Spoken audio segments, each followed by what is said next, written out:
ನಮಸ್ಕಾರ ಸ್ನೇಹಿತರೆ, ಏನಂತಂದ್ರೆ ಇವತ್ತ ಜಸ್ಟ್ ನಿಮ್ಗೆ ಪೈಪಿಂಗ್ ಮಾಡೋದನ್ನ ಹೇಳ್ಕೊಡ್ತೀನಿ. ಇಲ್ಲಿ ಒಂದು ನಾರ್ಮಲ್ ಕ್ಲಾತ್ ತಗೊಂಡೇನಿ.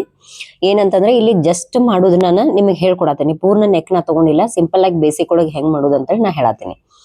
ಇಲ್ಲಿ ನೋಡ್ರಿ, ಫಸ್ಟಿಗೆ ಇದ ಸ್ಟ್ರೇಟ್ ಬಟ್ಟೆ ನಾವು ತಗೊಂಡಿದೇವ್ರಿ. ಇದಕ್ಕ ನಾವು ಅರ್ಬಿ ನೀವು ಯಾವ್ದು ಪೈಪಿಂಗ್ ಮಾಡ್ತಿರ್ತಿರ್ಲ, ಪೈಪಿಂಗ್ ಅರ್ಬಿ ಕ್ರಾಸ್ ಕಟ್ಟಿಂಗ್ ಆಗ್ಬೇಕಿದೆ. ಇದ ಕ್ರಾಸ್ ಕಟ್ಟಿಂಗ್ ನಾನು ಮಾಡ್ಕೊಂಡಿದ್ದೇನೆ. ಇಲ್ಲಿ ಬಂದ ಸ್ಟ್ರೇಟ್ ಮಾಡ್ಕೋತೀನಿ ತುದಿಗೆ ಎರಡು ಸೈಡ್. ಇದನ್ನು ಸ್ಟ್ರೇಟ್ ಮಾಡ್ಕೋತೀನಿ. ನಂತರ ಇದನ್ನ ಈ ಅರ್ಬಿಗೆ ಹಚ್ಚಿ ಫಿನಿಶಿಂಗ್ ಕೊಟ್ಕೊಂಡ ಇದನ್ನ ಹೊಲಿಯೋದು. ಇದು ಬಂದ ಫಸ್ಟ್ ರೌಂಡ್. ಈ ನೀವು ಹೊಲಿಯುವಾಗ ಏನೈತಲ್ಲ, ಎಷ್ಟು ನೀಟ್ ನೀವು ಮಾಡುತ್ತೀರಲ್ಲ ಅಷ್ಟು ನೀಟ್ ಇದು ನಿಮ್ದ ಪೈಪಿಂಗ್ ಬರ್ತೈತಿ.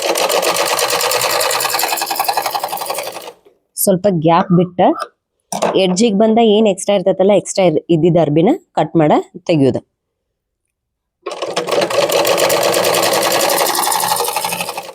ಈ ತರ ಇದನ್ನ ಹಚ್ಕೊಳ್ಳೋದು.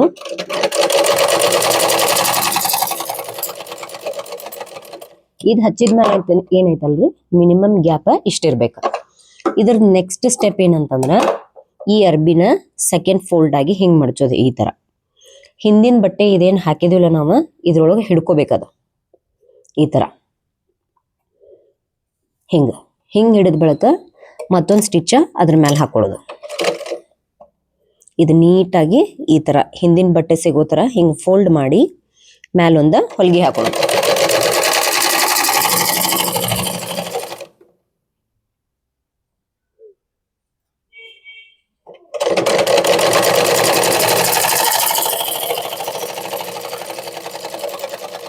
ಹೊಲಿಗೆ ಹಾಕಿದ್ಮೇಲೆ ಫ್ಲಾಟ್ ನಿಮ್ಗೆ ಈ ತರ ಸಿಗ್ತೈತಿ. ಇಲ್ಲಿ ನೋಡ್ರಿ, ಹಿಂದಿನ ಬಟ್ಟೆ ಅದ ಸಿಕ್ಕಾಕೊಂಡತಿಲ್ಲ ಅಂತ ನಾವು ನೋಡ್ಬೇಕು. ಇಲ್ಲಿ ಸ್ಟಿಚ್ ಮಾಡಿದೇವಿ, ಹಿಂದಿನ ಬಟ್ಟೆ ಎಲ್ಲ ಹಿಡ್ಕೊಂಡೈತ್ರಿ. ಇದಕ್ಕೆ ನಾವೇನ್ ಮಾಡೋದು, ಇದೆ ಎಕ್ಸ್ಟ್ರಾ ಅರ್ಬಿ. ಈ ಎಕ್ಸ್ಟ್ರಾ ಅರ್ಬಿನ ನಾವು ಕಟ್ ಮಾಡಿ ತೆಗಿಯೋಣ.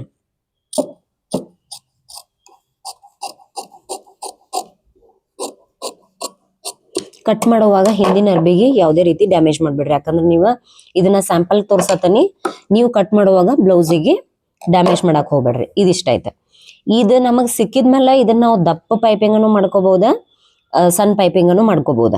ಇದೇನಾಯ್ತಲ್ಲ, ನನ್ಗೆ ಈಗ ಸಣ್ಣ ಬೇಕಾಗೈತಿ. ಎಷ್ಟು ಬೇಕಲ್ಲ ಅಷ್ಟ ಫೋಲ್ಡ್ ಮಾಡೋದು. ಈ ತರ ನಂಗ ಸಣ್ಣದ್ ಬೇಕಾಗೈತಿ. ಈ ತರ ಫೋಲ್ಡ್ ಮಾಡಿ ಹಿಂಗ ಮಷಿನ್ಗ ಕೊಡೋದು. ಇದ್ ಪೈಪಿಂಗ್ ಲೈನ್ ಮತ್ತ ಮೇನ್ ಕ್ಲಾತ್ ಅದ ಎರಡು ಬಾಜುಕ್ ನಡು ಏನ್ ಸೆಂಟರ್ ಗ್ಯಾಪ್ ಬರ್ತೈತಲ್ಲ, ಅಲ್ಲೇನ ಸ್ಟಿಚ್ ಬಿಡ್ಬೇಕು. ಈ ತರ ಇದನ್ನ ಪೂರ್ಣ ಕೆಳಗೆ ಕಳಿಸಿ ಹಿಂಗ್ ಈ ಕೈಯಿಂದ ರೊಟೇಟ್ ಮಾಡಿ ಈ ತರ ಇದನ್ನ ಹಿಡ್ಕೊಂಡು ಹಿಂಗ್ ಪ್ರೆಸ್ ಮಾಡಿ ಹಿಡಿದ, ನಾವ್ ಎಲ್ಲಿ ತಕ ಪ್ರೆಸ್ ಮಾಡಿ ಹಿಡಿದಿರ್ತೀವಲ್ಲ ಅಲ್ಲಿವರೆಗೂ ಸ್ಟಿಚ್ ಹಾಕೋಬೇಕಿದನ್ನ ಈ ತರ. ಸೊ ಎಲ್ಲಿ ತನಕ ಕೈ ಹಿಡಿದಿರ್ತಿರಲ್ಲ ಅಲ್ಲಿ ತನಕ ಸ್ಟಿಚ್ ಹಾಕೊಳ್ಳೋದು. ಮತ್ತೆ ನೆಕ್ಸ್ಟ್ ಪ್ರೊಸೆಸ್ ಕಂಟಿನ್ಯೂ.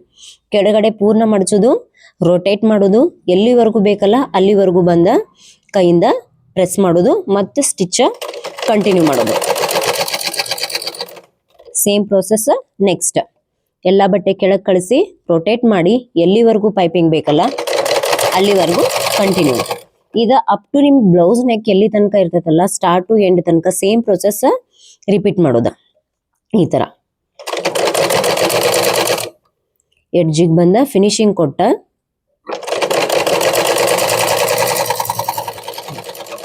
ಈ ತರ ಮುಗಿಸ್ಕೋಬಹುದು. ಇದು ನೋಡ್ರಿ ನಿಮ್ದ ಪೈಪಿಂಗ್, ಸ್ಮಾಲ್ ಪೈಪಿಂಗ್.